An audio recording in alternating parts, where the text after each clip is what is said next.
শুভ সকাল বন্ধুরা, কেমন আছো সবাই? আশা করব তোমরা সবাই ভালো আছো। আজকে তো প্রচণ্ড গরম পড়েছে, আজকে বলে না কালকেরও খুব গরম পড়েছিল আর কি। তো সকালে ঘুম থেকে উঠে মুখ টুক ধুয়ে একটু চা খেলাম, ছাদে বসেই খাচ্ছিলাম চাটা, কারণ ছাদে বসে একটু ঠান্ডা ঠান্ডা হাওয়া দিচ্ছিল, তার জন্য বসে ছাদেই চা খেলাম। খেয়ে নিচে এসেছি, তো নিচে এসে এখন এই বিছানা ঝাড় দিচ্ছি, আর দেখো দরদর করে ঘেমে যাচ্ছি, মানে এত গরম লাগছে, প্রচণ্ড গরম পড়েছে। তাও কালকে আমি বিছানার চাদরটা চেঞ্জ করেছিলাম, সেটা আর তোমাদের সাথে শেয়ার করা হয়নি।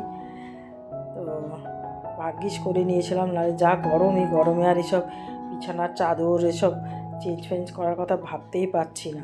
আমার ছেলের ঘরের চাদরটা সেই পয়লা বৈশাখের সময় পেতেছিলাম, কারণ ওর ঘরে তো কেউ আর নোংরা টোংরা করে না, তো সেজন্য পাতা ছিল। তো আমি এখন ভাবলাম যে ওটা তুলে দেবো, সে আজ তুলছি কাল তুলছি করে সেই চাদর পরেই রয়েছে, চাদর আর চেঞ্জ করা হচ্ছে না। মানে আমার এই গরমে কিছু করতে আমার ভালোই লাগছে না। তো যাই হোক, এই ঘর দুয়ারগুলো সব বিছানাটা পরিষ্কার করে নিলাম, এদিকে তোমার সোফাটাগুলো ঝেড়ে টেড়ে রাখলাম, আর তোমার বারান্দারও সোফাটা ঝাড় দিয়ে রাখলাম। বারান্দার সোফাটার মধ্যে টিকটিকি এত পটি করে রাখে না, কি বলবো আর। এখন ছোটো ছোটো টিকটিকির বাচ্চা হয়েছে, এদিক ওদিক ঘুরে বেড়াচ্ছে। দেখো ছেলের ঘরে বিছানার চাদরটা চেঞ্জই করা হচ্ছে না, তো আগেই তোমাদের বললাম দেখি করে নেব। আর দেখো ঘড়ির ব্যাটারি কিনে রেখেছি, ঘড়ির ব্যাটারিটাও আমি চেঞ্জ করতে ভুলে গেছি। কোথায় যে ব্যাটারিটা রেখেছি সেটাও আমার মনে করতে পারছি না, আর ভালো লাগে না। এবার তোমার ফটোগুলো আমি একটু আজকে মুছে টুছে রাখলাম। আর দেখো 11টা 15 বেজে গেছে। তো যাই হোক, চান টান করে আমি ওপরে উঠে এসেছি। আমার কাজের মেয়েটাকে বললাম একটুখানি তুই আমার ঠাকুরের ফুলগুলো পেরে দিতে, অনেক জবা হয় তো, ও তাই পেরে দিচ্ছে। আমার আর ভালো লাগছে না, স্নান করে এসেছি তাও আমার গরমে দরদর করে ঘাম হচ্ছে আর কি। আর দেখো আকাশটা দেখো, নীল আর ঝাঁক করছে রোদ্দুর একেবারে। তো এদিকে আমি দেখো ঠাকুরের বাসন টাসন মেজে নিয়েছি, আর তোমার ফুলগুলো পুষ্পথালায় রেখেছি। তো আস্তে আস্তে পুজো টুজোগুলো করি, গরম বলে তো ফেলে রাখলে চলবে না। তা চলো আগে ঠাকুরকে সূর্য প্রণাম করে নিই।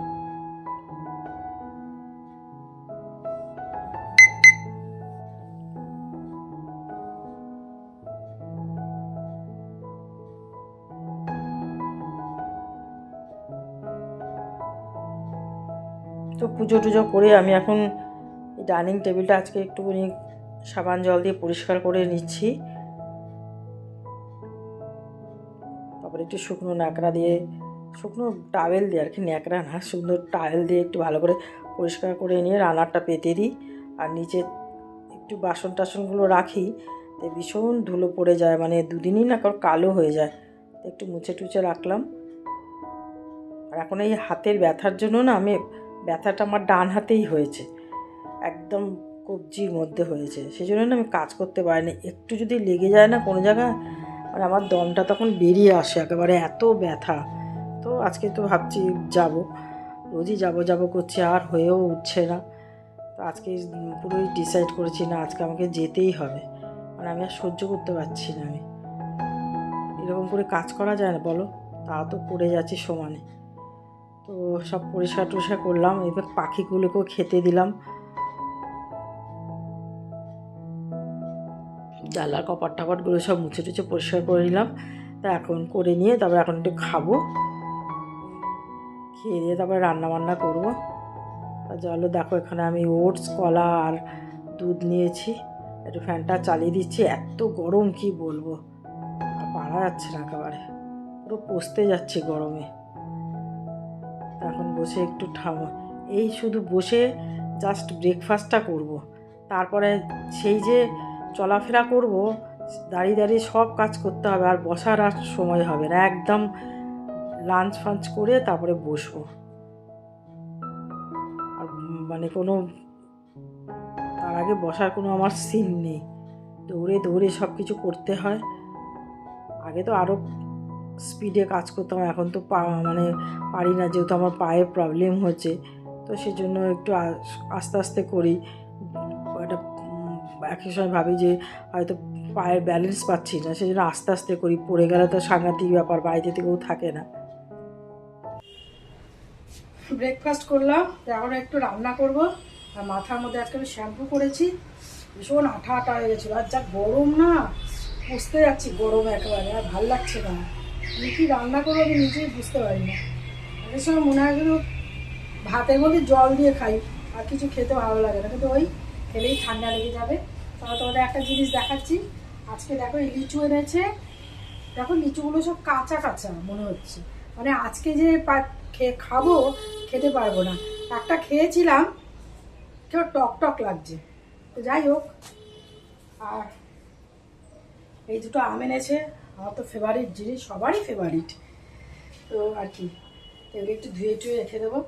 লিচুটা খেতে ভীষণ ভালো লাগে, টপাটপ করে খেয়ে নেবো, খুব ভালো লাগে। তো চলো রান্না বান্না করে নিই। দেখো এখানে ভাতটা বসেছি, টকবক করে ভাতটা ফুটছে। আর এখানে আমি আজকে উচ্ছে ডাল বানিয়েছি, মুগ ডাল, মানে উচ্ছে দিয়ে বানিয়েছি আর কি। তো ঠান্ডা থাকবে, বেশ ভালো লাগে। অনেকদিন বাদে খাচ্ছি। এর মধ্যে একটু ঘি দেবো, আর তো কিছু দেওয়ার নেই। আর শুকনো লঙ্কা ফোড়ন দিয়েছি, আর সর্ষে ফোড়ন দিয়েছি। তো ডালটাও হচ্ছে, ভাতটাও হয়ে গেছে, শুধু ভাতের ফ্যানটা গালবো।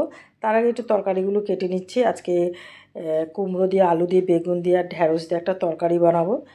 তো কিছু দেবো না, শুধু পাঁচফোড়ন আর শুকনো লঙ্কা দেবো, আর অল্প একটু আদা আর ঘি আর মিষ্টি দেবো।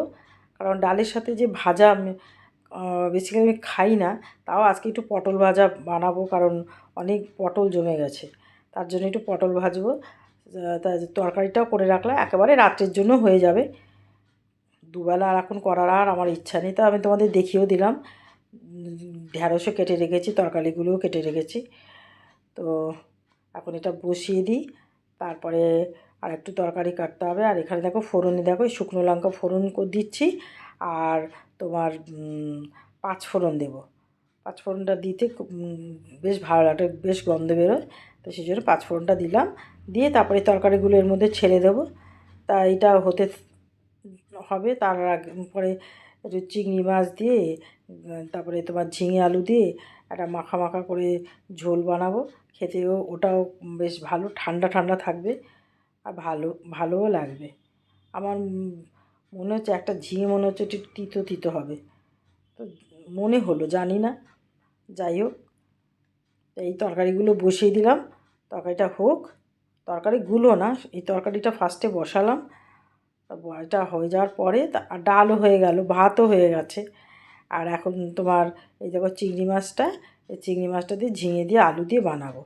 তা ওটা যতক্ষণ হচ্ছে ততক্ষণ আমার এই কাউন্টার টেবিলের হাফটা আমি একটু পরিষ্কার করে নিচ্ছি। আমি না খুব তাড়াতাড়ি করে কাজ করছি, কারণ আমি একদম পারছি না গরমের মধ্যে। মানে আমি ভাবছি যে আমি কখন আমি নিচে পালাবো। প্রত্যেক দিন একই কাজ, আমার আর ভালো লাগে না। আর ওদিকে আমার ছেলে খালি বলে, মা তুই চলে এসো, এখানে চলে এসো মা, এরকম করে খালি বলতে থাকে। সারাকে সব ভাবি চলেই যাই, এত কাজ, বাড়ির এত বড় বাড়ির এত কাজ, আর পারছি না। সব কিছুর তো একটা বয়স থাকে, সময় থাকে না। এখন মনে হয় হাত পা ছাড়া ঘুরে বেড়াই, খাই দাই, আর এখন আর এসব করতে ভালো লাগে না। তাও তো অনেক করে যাচ্ছি আর কি, করতে তো হবেই, কিচ্ছু করার নেই। আর কাজ না করলে বসে থাকতেও তো ভালো লাগে না, তাই না বলো? বসে থাকতে কি ভালো লাগে? বোরিং লাগে। তার থেকে কাজ করলে সময়টা যে কখন কিভাবে কেটে যায় বুঝতেই পারি না। হট করে ঘড়ির দিকে তাকিয়ে দেখি যে কতটা বেজে গেছে। তাই এখানে যে ফুলের টবটা ছিল, এটা একটু ধুয়ে রাখলাম। আর দেখো এখানে ঝিঙে আলু দিয়ে চিংড়ি মাছটা বসিয়েছিলাম, ওটাও হয়ে গেছে। এখন আমি ওভেনটাকে পরিষ্কার করে নিচ্ছি। তো ওভেনটা পরিষ্কার হয়ে গেলে পরে ব্যাস, আর কোনো কাজ থাকবে না। মপ দিয়ে শুধু একটু আমার কিচেনটাতেও আমার কাজের মেয়েটা মুছে দিয়ে গেছে, তো আমি আবার একটু মুছে নেবো, কারণ জল টল পড়ছে, পরিষ্কার না থাকলে ভালো লাগে না। তো সেটা করে নেবো, ব্যাস, তারপরে খাওয়া দাওয়া করে নেবো।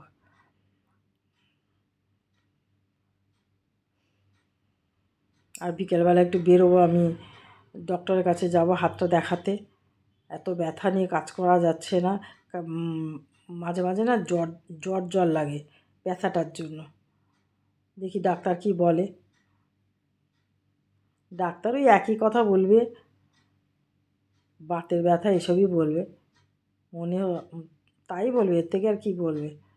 হঠাৎ করে ব্যথা হওয়া শুরু করেছে। তা যাই হোক, দেখো আমার মোটামুটি কাউন্টার টেবিলটা পরিষ্কার হয়ে গেছে, করে দিলাম। আর এদিকে দেখো আমার সুইচ বোর্ডগুলো একটু মুছে নিচ্ছি। কারণ হাত দিলে কেমন যেন মনে যেন তেল তেল লাগছে। আমার সব কিছু নিট অ্যান্ড ক্লিন না হলে ভালো লাগে না, তো সেই জন্যই এটা একটু পরিষ্কার করে নিলাম। মাইক্রো ওভেনের সুইচটাও পরিষ্কার করে নিচ্ছি। ব্যাস, সব কিছু পরিষ্কার থাকলে ভালো লাগে দেখতে। দেখো কিচেনটা পুরো পরিষ্কার করে নিয়েছি। আজকে হাওয়া দিচ্ছে এখন। সকালবেলা বলছিলাম বসেছিলাম, চা খাচ্ছিলাম, হাওয়া দিচ্ছিল, আর এখনও বেশ হাওয়া দিচ্ছে। আর এদিকে আমি ছাদটাকেও দেখো ধুয়ে দিয়েছি। আর এদিকে কিচেন টিচেন পরিষ্কার হয়ে গেছে। এই ছাদটাও মুছে দিলাম, অর্ধেকটা মুছে টুছে দিয়েছি। আর সকালে আমার কাজের মেয়েটা মুছে দিয়ে গেছে। আর এদিকে ঠাকুর ঘরও দেখো সব কিছুই হয়ে গেছে। ঠাকুরের পর্দা টর্দা টানিয়ে ঠাকুর ঘরে ফ্যানটা চালিয়ে দিয়েছি। আর এইগুলো একটু মোছামুছি করতে হবে। রাস্তার উপরে তো ধুলো পড়ে, তো এগুলো আজকে না কালকে সকালবেলা সব মোছামুছি করে রেখে দেবো। তা চলো কী রান্না করেছি দেখাই। তো দেখো এখানে এই পটল ভাজা ভেজেছি, আর এই ঝিঙে দিয়ে ঝিঙে আলু দিয়ে আর চিংড়ি মাছ দিয়ে মাছের ঝোল করেছি। আর ওই যে ডালটা বানিয়েছিলাম, ডালটা উচ্ছের ডাল। আর আর কি করেছি, আর ওই ঢ্যাঁড়স আলু বেগুনের তরকারিটা বানিয়েছি। এদিকে দুধ, আর দুধের আমার পিঁপড়ে হয়ে যায়, এটা আমার ভয়, কিন্তু দুধটা গরম আছে। আর এদিকে তো ভাত রয়েছে। ব্যাস, এই আজকে আমার দুপুরবেলা রান্না। তোমাদের তো খাওয়া দেখিয়ে দিলাম। আর দেখো চুলটাকে শ্যাম্পু করেছি, পুরো চপচপ করছে ভেজা, ঘামে আরও ভিজে গেছে। তো এই এখন যেয়ে খাওয়া দাওয়া করি। বিকালবেলা একটু ডক্টরের কাছে আজকে যাবই। হাতটা ভীষণ ব্যথা, আর পাচ্ছি না, দেখো ফুলে উঠেছে জায়গাটা। তো চলো আজকে ভিডিওটা এখানে শেষ করছি। আসবো নেক্সট ভিডিওতে। ভালো লাগলে লাইক কমেন্ট শেয়ার তো অতি অবশ্যই সাবস্ক্রাইব করো। চ্যানেলটা আমার একদম বাড়ছে না, মনে হচ্ছে এবার ছেড়ে দেবো চ্যানেল, আর করবো না, ইচ্ছা নেই। তো চলো টাটা।